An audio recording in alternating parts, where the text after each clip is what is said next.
So like I said, we're jumping around a little bit. So today we're in section 3.8. And we are going to talk about Newton's method. Another application of differentiation.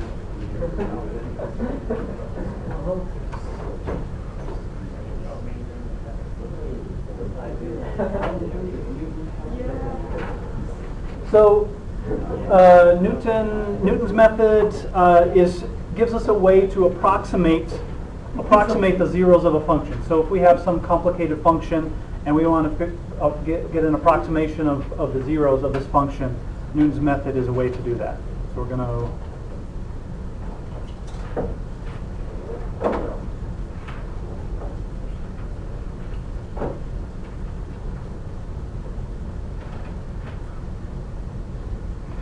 approximate the zeros.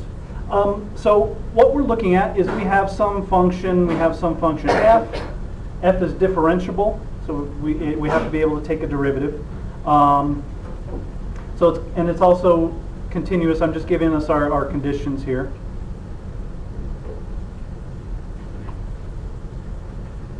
So we have some interval where we're continuous a to b. So we have this continuous function and it's differentiable, maybe not at the endpoints.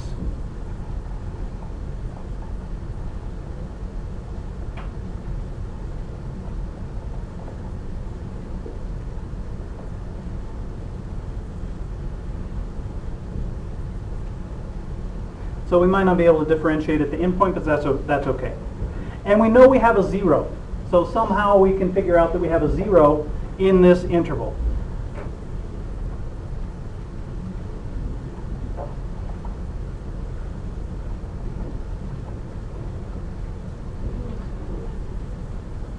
So we know that at some c, this tells us that at f of c somewhere in the interval equals 0. So we know that somewhere in that interval that we have a 0. So what we're looking at, let's draw a picture here. Here are my axes, and we're just going to draw a nice picture of this function. And I'll do my function in red here. So there's my function. And let's say our interval here that we're interested in is from A to B here.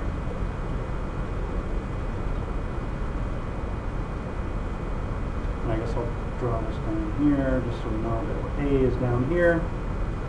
So on this interval, we know we have a 0. So this point is C that we're talking about here.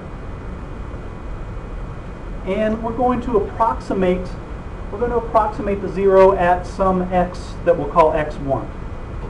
So we're going to say the 0 is approximately, so I can draw a nice picture here. Let's say it's approximately here. So this is x1.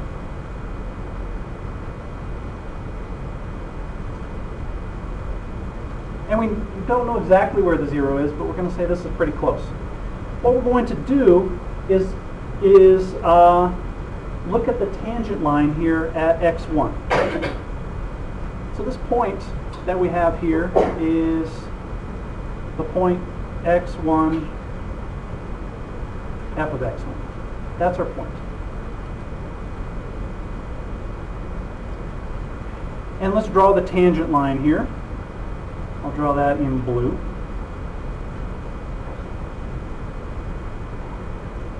So I wanted that to be blue.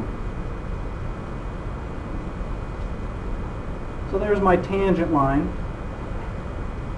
And I know my drawing isn't perfect. I'll just make my dot bigger here so it intercepts. There we go. That's my tangent line.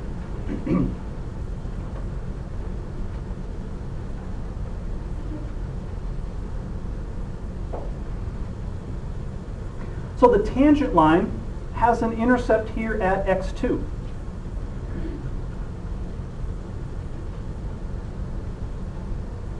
And usually for a nice function, usually the intercept of the tangent line is going to be a better approximation a better estimate for the 0 of f. So we make an estimation, we calculate the tangent line, and then we find the intercept of the tangent line, and that's usually going to be a better approximation of the 0 of our function.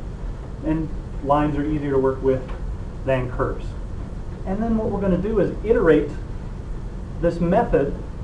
We'll use this as our next approximation, calculate the tangent line there, we'll get a little better approximation of 0. Then we get another x, x3, and then we'll use a tangent line there and find the intercept of that tangent line, and that helps us zero in on the 0 of the function. So let's calculate this point x2. Is everybody good with our picture and the method that we're kind of using here? And we're not going to go into, if you go further in math, if you take some advanced calculus, you can construct a proof for Newton's method that shows that the sequence of x's converge and what the conditions of convergence are. For now, you just have to take my word for it that the method generally works and that we converge pretty quickly to the actual 0 of the function. So this is our picture, so we're going to calculate x2.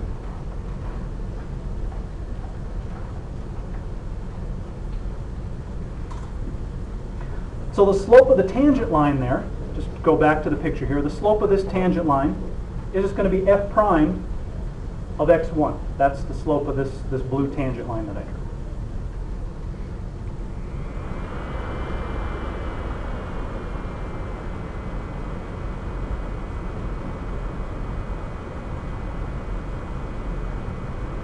So we have the slope there, and we have the points on the line. We have points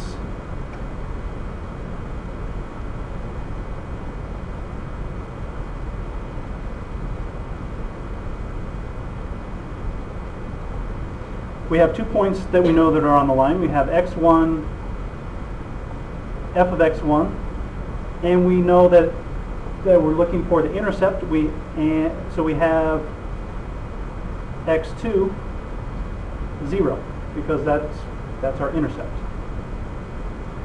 So we're going to use our point slope formula and plug our points in and solve for x2. So we're going to say, so I'm just plugging into our point slope formula, y minus f of x1 equals f prime at x1, that's our slope, times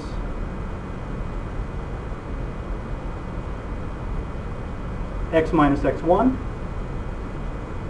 And I'm just going to solve for y here, so our equation of our line is y equals f prime x1 times x minus x1. I'm just coming up with the equation for our line, plus f of x1. And then at point x2 comma 0,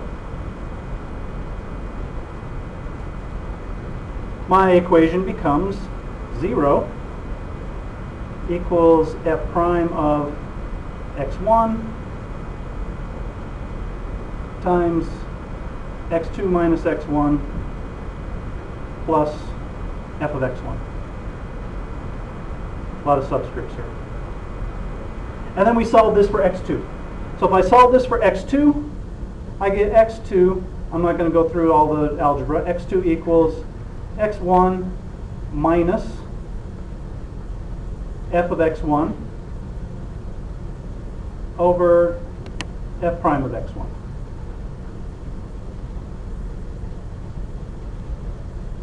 And this is our new estimate. This is our new estimate for the 0 of the function.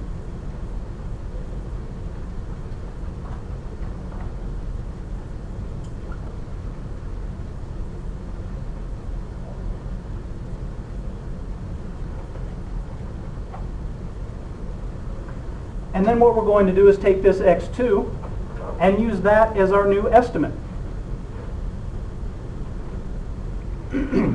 So here's our x2. We're going to go through the same procedure again, and we're going to iterate this process with x2. So x3 would be x2 minus f of x2 over f prime of x2. And we continue that until we get the accuracy of our approximation that we're looking for. So we continue.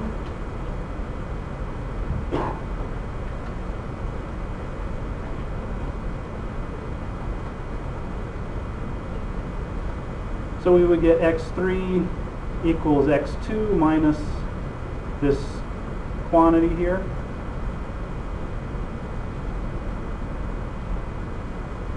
And we could continue on as long as we wanted until we got the desired accuracy.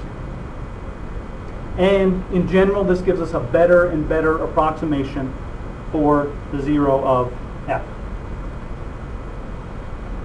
So anybody, any questions on the process, on the idea? So we're kind of using repeated linear approximations to our function to come up with a 0.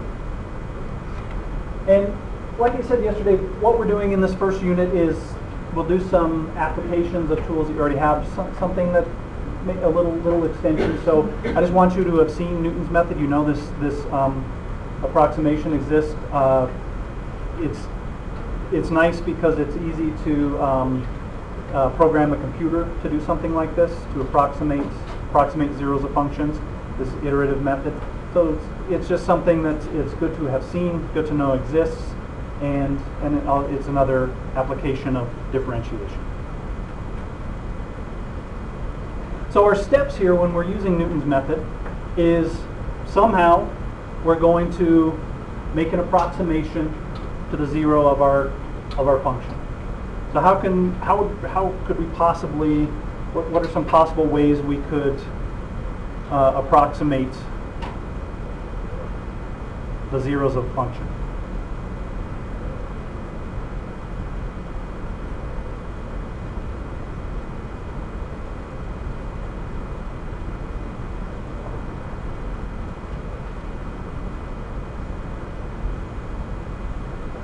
How could we go about doing that?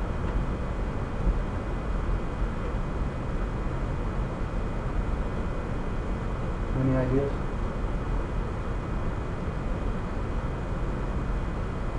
Well, let's think back to what we talked about yesterday.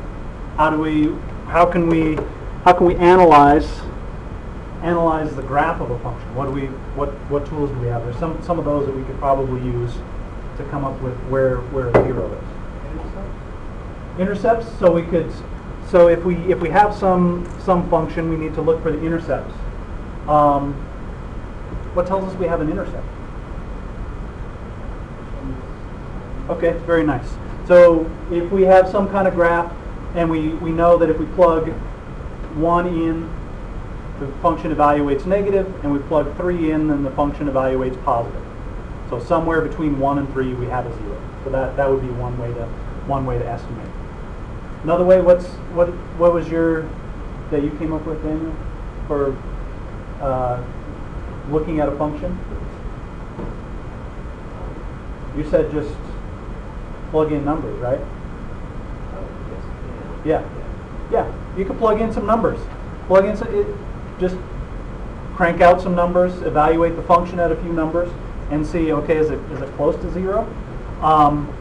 If you evaluates to 1,000, maybe that's not going to you want to use that for your guess. But if it evaluates to 0.01, maybe that might be a good initial guess. So we have to make an initial guess for the 0 of f.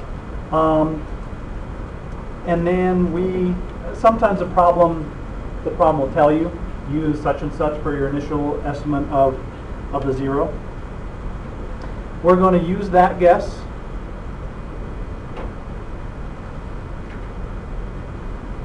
in Newton's method.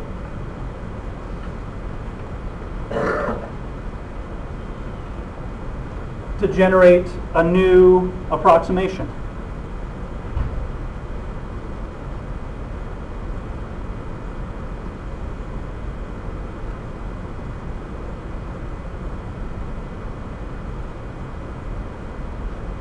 And then the nice thing about Newton's method is once you calculate that quantity, you just plug new numbers in. It can be kind of tedious because you have to keep plugging these numbers in, evaluating your functions, your derivatives. But it's just once you do the problem, all that's left is calculate, and then you just repeat. Kind of like the instructions on the back of the bottle of shampoo. Plug your number in, calculate, repeat. There's no rinsing. And then we repeat until we get the approximation that we're looking for. Usually the problem will say approximate the zero, use 3 iterations, or approximate the zero until the approximations differ by less than 0.001. So you just compare your 2 approximations. When they're the same in the third place after the decimal, then you're done. So any questions on Newton's method? Okay. Let's look at one quick example of using the method, and then I want to talk for a little bit about where Newton's method can lead to some really cool stuff. So an example. So we'll have an easy function here.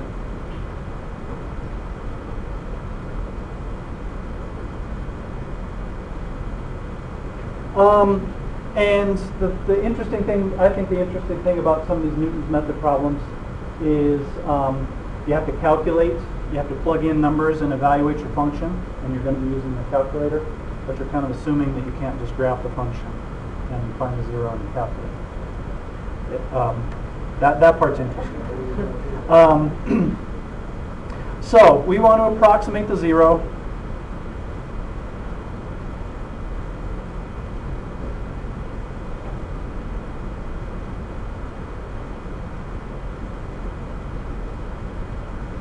So we're going to use 3 iterations.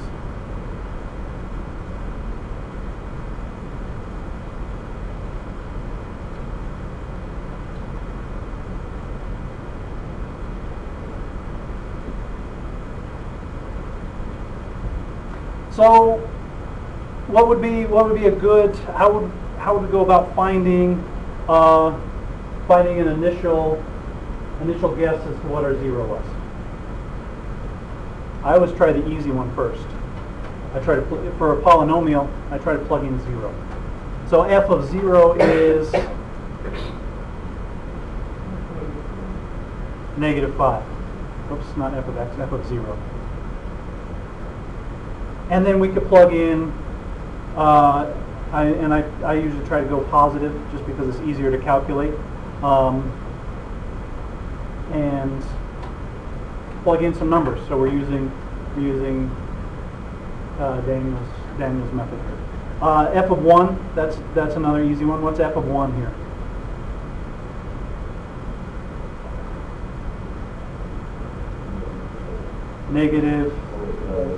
-6. Okay, we're just plugging in 1 for x. Okay, so we're still negative. Let's keep going. Let's keep going positive. F of 2.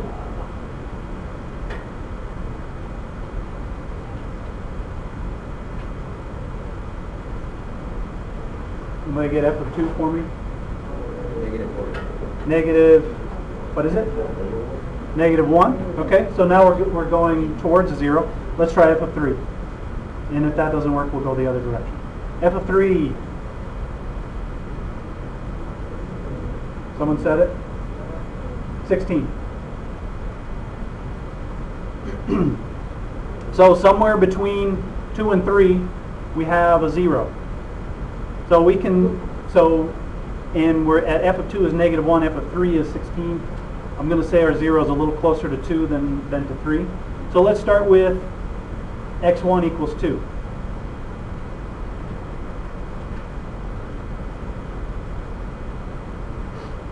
And we need to calculate our derivatives. So f prime of x here, this is an easy one. F prime of x, 3x squared minus 2. And the way we usually write, you see Newton's method written is xn plus 1 equals xn minus, and I'm just going to write is f of x sub n, so it's going to be x cubed n minus 2x n minus 5 over f prime of n, so 3x sub n squared minus 2. And I'm just going to use that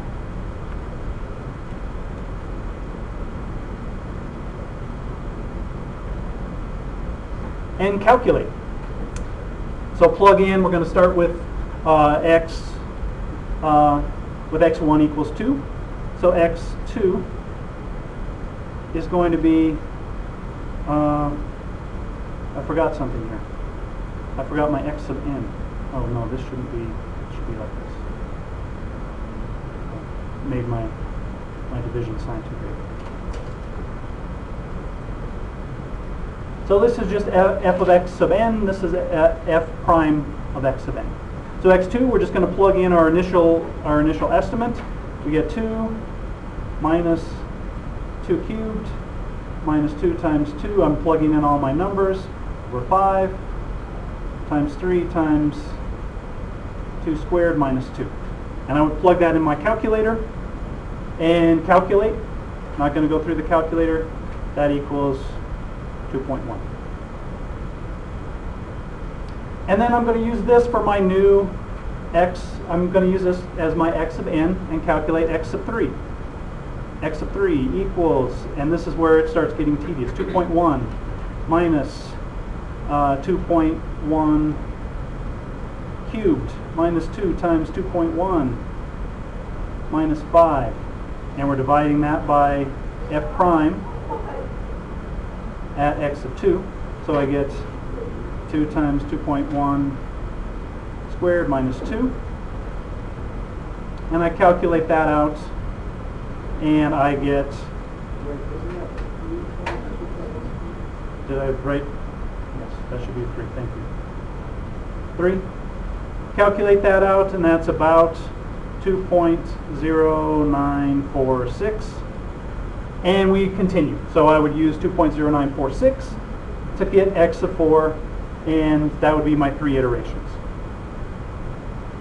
And if I go one more, my x sub 4 turns out to be 2.0496 as well. So we get our approximation accurate to 4 decimal places. So procedure not difficult. Calculating this can get a little tedious.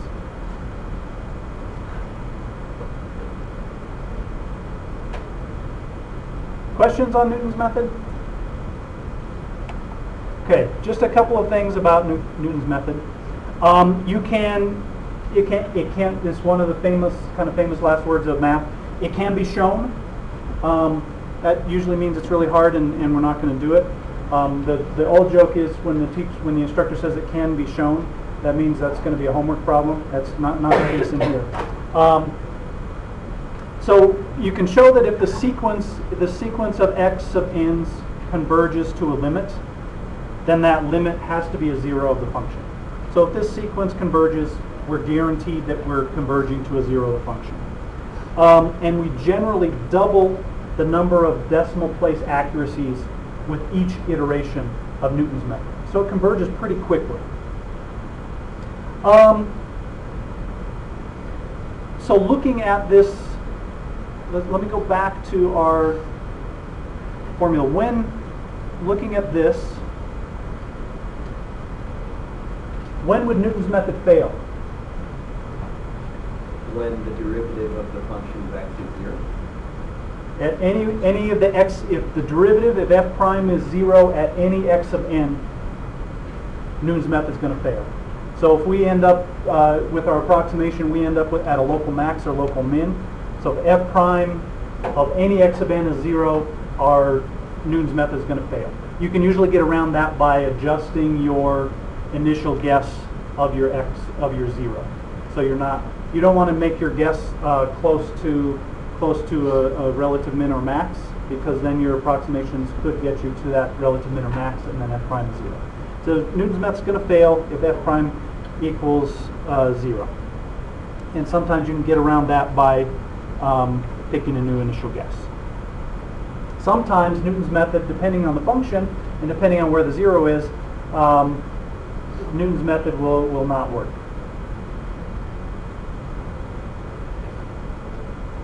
All right.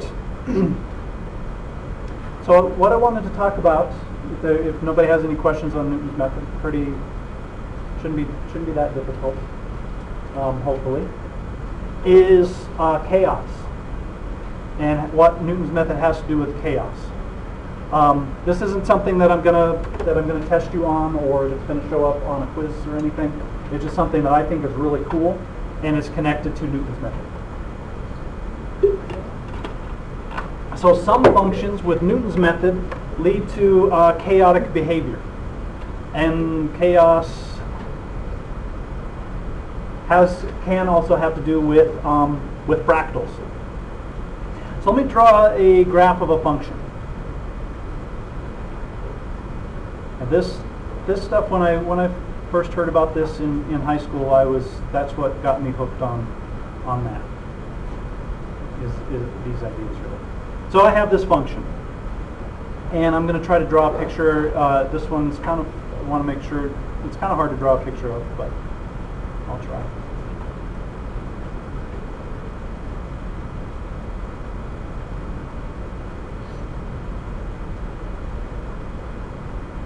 Oh, I did a pretty good job. All right, and my function is y equals 4x to the 4th minus 4x squared. And we know, just looking at our graph here, the way I drew it, that we have a root here, here, and here. So I'm going to call this root A, root B, and root C.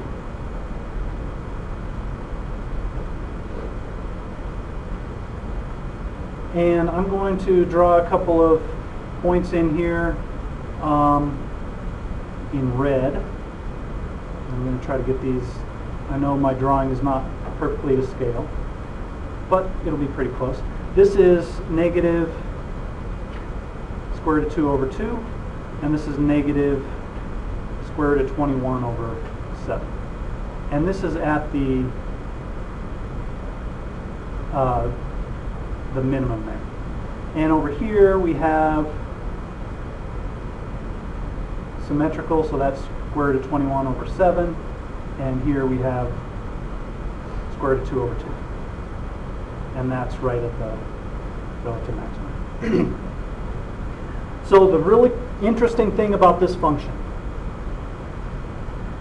is if I make an initial guess for the root of the function between these 2 points, there are infinitely many open subintervals where that guess will lead to root A or to root B. So if I can pick a number, and if I move over the tiniest amount, I get led to a different root. And if I break that interval down again, I can move over the tiniest amount in that tiny, tiny little subinterval. And Newton's method is going to lead to the opposite root. And I can keep subdividing that tiny interval, and I'll either get root A or root B. There's never a better estimate. I can change my estimate by the tiniest, tiniest, tiniest fraction in infinitely many intervals in there, and I get root A and root B. Same thing happens over here. I can divide this up into infinitely many subintervals, and I get led to root B or root C. And no matter how I change my estimate, it keeps going between those two. Between negative square root of 2 over 2 and negative square root of 21 over 7, we are, I said we were led to root B or C. If x is greater than square root of 2 over 2, the method converges to root C. And between these two, Newton's method converges to root B. And over here, we're going to converge to root A. Square root of 2 over 2 and negative square root of 2 over 2, Newton's method fails because we have a horizontal tangent, so f prime is going to be 0 there. And at the square root of 21 over 7s. The Newton's method, if we keep doing iterations, it cycles between, it gives us those numbers back as estimates for the zeros. And it just keeps cycling back and forth. So it cycles back and forth for those two numbers. So this function leads us to some really weird things using Newton's method. Newton's method kind of does some strange things. So we call this chaos because a small change in your guess leads to a big change in your outcome. So the infinitely small change in our guess here leads to a completely different root. So that's a connection to chaos. If we use Newton's method on a complex function, we can end up with a fractal. So let me show you, I have a demo here that I wanted to show you that has to do with Newton's method. Where is it?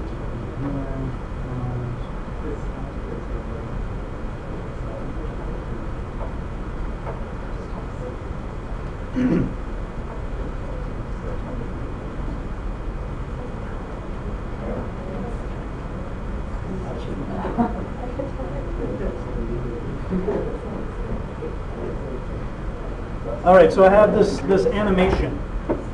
So what we're looking at in this animation is we're looking at a function in the complex plane. This isn't it. This is just the opening thing for mathematics. Oh, I thought that was it. No.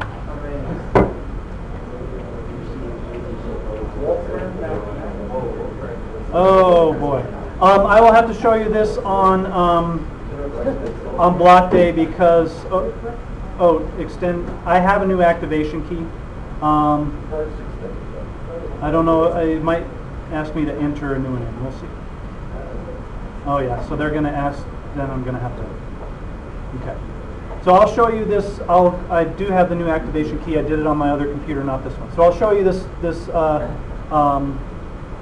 animation on block day and how Newton's method leads us to a fractal.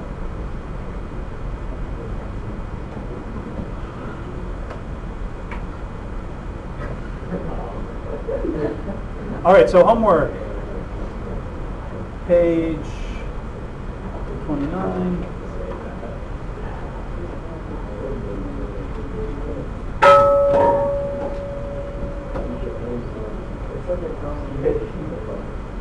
All right, there you go.